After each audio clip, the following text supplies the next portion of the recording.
तो I hope so आप लोगों ने लास्ट लेक्चर में जितना भी पढ़ा था वो हिस्सा पूरा खत्म कर लिया होगा। अब अपना अगला टॉपिक रहेगा relation between drift velocity and electric current. Relation between drift velocity and electric current. तो हमको आई और वी डी के बीच में रिलेशन चाहिए।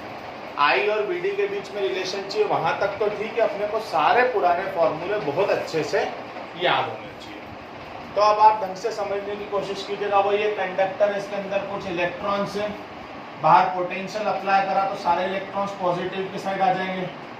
फॉर एग्जांपल इसकी लेंथ है एल, कितनी है एल। तो कल भी आपको सिखाया था E इज -dv/dr से E = v/d होता है। d क्या होती है वहां पर डिस्टेंस और v क्या होता है पोटेंशियल। मतलब इलेक्ट्रिक फील्ड क्या होती है potential per unit length. Electric field क्या होती है पोटेंशियल पर यूनिट लेंथ। तो E का I के इक्वल होता है v/l के। E क्यों निकाल रहे हैं हमको, तो I निकालना। I का फॉर्मूला क्या होता है Q/T, इलेक्ट्रिक करंट। तो हम दो चीजें ढूंढेंगे Q और T। क्या ढूंढेंगे Q और T। तो हम कैसे भी करके दो चीजें ढूंढने की कोशिश करेंगे, वो दो चीजें रहेगी Q और T। तो हम धीरे धीरे करके आगे बढ़े, जहां डाउट है वहीं पूछते जाना।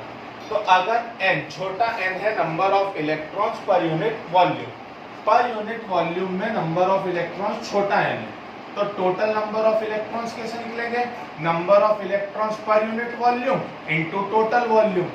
बेटा ये v वॉल्यूम का भी है और ये v काय का भी है, जो अपन ने पोटेंशियल अप्लाई किया था। तो टोटल नंबर ऑफ इलेक्ट्रॉन्स काय के इक्वल होंगे, number of electrons per unit volume into total volume. अब हम लोग Q निकाल ले, तो Q का फॉर्मूला क्या होता है Ne। n मतलब नंबर ऑफ, ये टोटल नंबर ऑफ इलेक्ट्रॉन्स। तो इस n की value number of electrons per unit volume into total volume. ये n ऐसा का ऐसा वॉल्यूम का फॉर्मूला। तो बेटा आप लोगों को 11th में भी चिल्ला चिल्ला के आपके टीचर ने बोला होगा, वॉल्यूम का सबसे बेसिक फॉर्मूला होता है एरिया इनटू हाइट। वॉल्यूम का सबसे बेसिक फॉर्मूला होता है एरिया इनटू हाइट। तो यहाँ पर भी फॉर्मूला होगा area of cross section into height. Area of cross section into height. तो कैपिटल ए अपन लोगों ने ले लिया एरिया ऑफ क्रॉस सेक्शन और हाइट हो गई इसकी एल। तो ये अपने पास आ गया NaLe। ये काय की वैल्यू आ गई Q की। जैसे ही Q की वैल्यू आ जाए, I का फॉर्मूला क्या होता है Q/T। I का फॉर्मूला क्या होता है Q/T। तो जैसे ही Q की वैल्यू आ जाए, अब आप काय की वैल्यू ढूंढने जाएंगे। अब आप वैल्यू ढूंढने जाएंगे I की, काय की वैल्यू ढूंढने जाएंगे T की। टाइम का फॉर्मूला डिस्टेंस अपॉन वेलोसिटी। तो डिस्टेंस कितनी L और वेलोसिटी कितनी, वही ड्रिफ्ट वेलोसिटी, जिस वेलोसिटी से अब ये घूमेंगे। बेटा कंफ्यूज मत होना, क्वेश्चन में 3 भी चल रहे हैं। ये भी काय का पोटेंशियल डिफरेंस, ये भी काय का वॉल्यूम का, और ये भी काय का वेलोसिटी का। जैसे Q और T आ गया, I का फॉर्मूला लगा दिया Q/T। Q की वैल्यू भी पुट कर दी और T की वैल्यू भी पुट कर दी। ये Q की वैल्यू है, T की वैल्यू L से L। VD पलट के कहाँ चला जाएगा, ऊपर।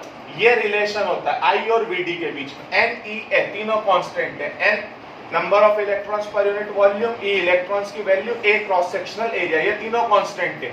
मतलब I डायरेक्टली प्रोपोर्शनल होगा ड्रिफ्ट वेलोसिटी पे। इससे दो फॉर्मूले और जनरेट होते हैं। रिलेशन तो कायदे से यही होता है। कल आपको पढ़ा था मोबिलिटी से, drift velocity mu E into E। याद है मोबिलिटी क्या थी, mobility E upon, sorry mobility क्या थी, तो मोबिलिटी हमारी थी VD अपॉन E। तो ड्रिफ्ट वेलोसिटी का फॉर्मूला क्या हो जाएगा, VD = म्यू E। तो VD की जगह पर म्यू E पुट कर दिया। और एक जो कल हम लोगों ने डेरिवेशन किया था कि ड्रिफ्ट वेलोसिटी E/τ/m, याद है बेटा, ये लास्ट टर्म के दोनों डेरिवेशन थे, उससे दो फॉर्मूले और जनरेट हो गए। पर आपसे रिलेशन पूछे तो रिलेशन वही होगा, I = NeA/VD। I hope so आपको ये क्लियर। तो अब हम लोग डिराइव करेंगे ओम्स लॉ। इस मेथड का नाम होता है फर्स्ट प्रिंसिपल। क्या नाम होता है, फर्स्ट प्रिंसिपल। सबसे पहली चीज ओम्स लॉ का मतलब, ओम्स लॉ का मतलब कि V और I का जो रेशो होता है, वो रेशो हमेशा कैसा होना चाहिए, कांस्टेंट। और उसी कांस्टेंट को हम लोग क्या बोलते हैं, रेजिस्टेंस। ओम्स लॉ क्या बोलता है, V और I का जो रेशो होना चाहिए, वो रेशो हमेशा कैसा होना चाहिए, कांस्टेंट। और उसी कांस्टेंट को हम लोग क्या बोलते हैं, रेजिस्टेंस। तो यहाँ पर हम लोग आगे चले, हम लोग जैसे जैसे आगे चले प्लीज समझते जाना, जहाँ दिक्कत हो वहीं पूछते जाना। सारी पुरानी चीजें यूज करी। अभी हमने लास्ट डेरिवेशन में प्रूफ करा था कि I का के इक्वल होता है, I इक्वल होता है NEA/VD।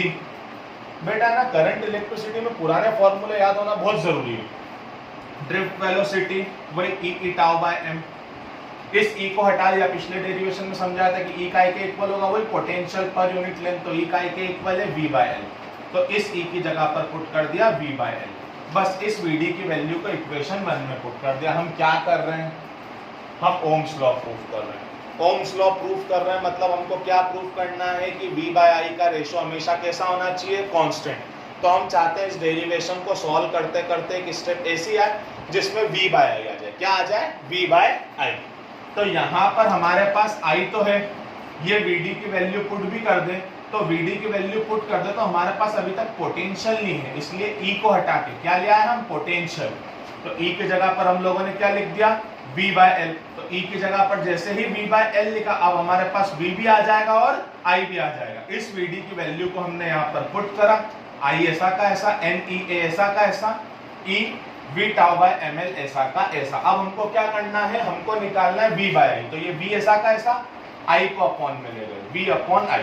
बाकी सबको इधर लिया, M ऊपर L ऊपर, NE E into E square tau. बाकी सब कहाँ चले गए, नीचे। जो नीचे था वो ऊपर, जो ऊपर था वो नीचे। तो बेटा अगर लेंथ और एरिया कांस्टेंट रहता है तो मास NEA टाउ ये सारी चीजें तो कैसी है, कांस्टेंट।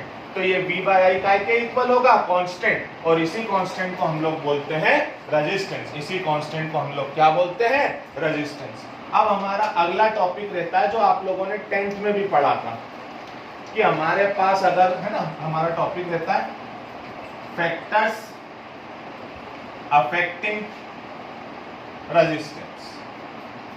तो इसमें आता, हमने 10th में भी पढ़ा था कि हमारे पास कोई सा कंडक्टर है जिसकी लेंथ L है, area of cross section A है, तो resistance is directly proportional to length of conductor, और second resistance is inversely proportional to area of cross section.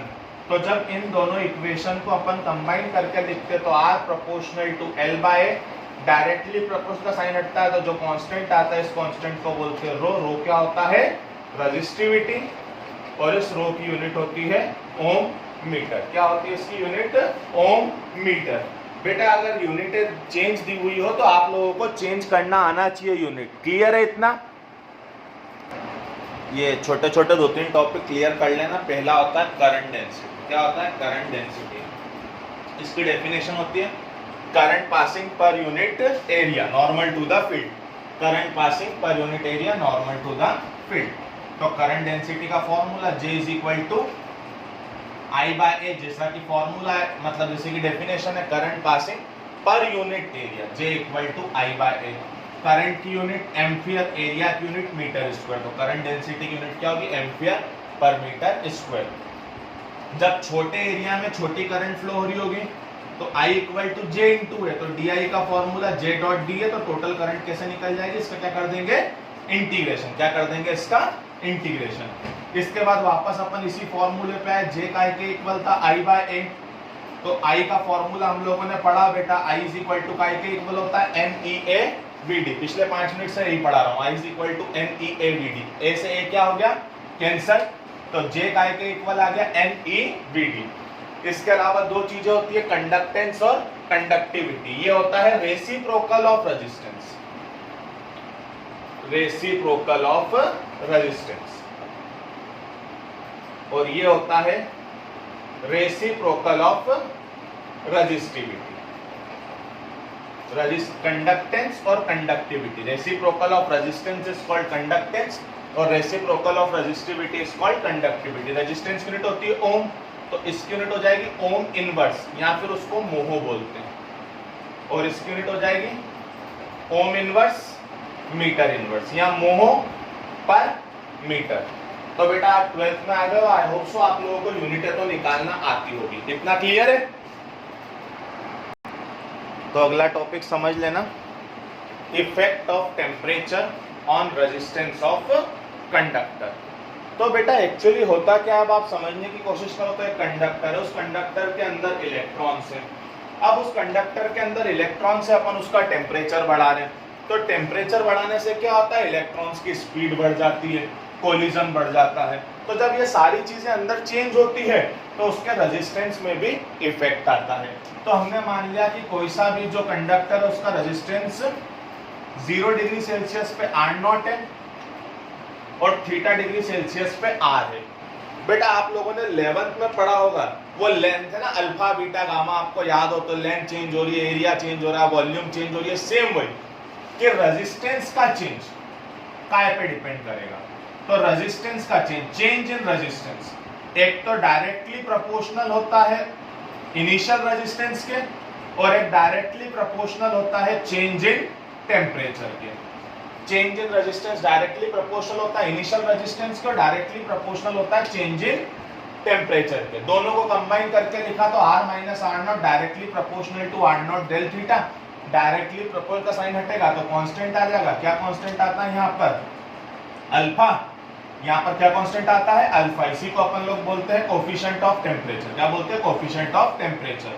बस यहाँ से R की वैल्यू निकाल लो, R0 इधर माइनस का उधर जाके प्लस का, दोनों में से R0 कॉमन, क्या बच गया यहाँ से 1 और यहाँ से बच गया अल्फा डेल थीटा।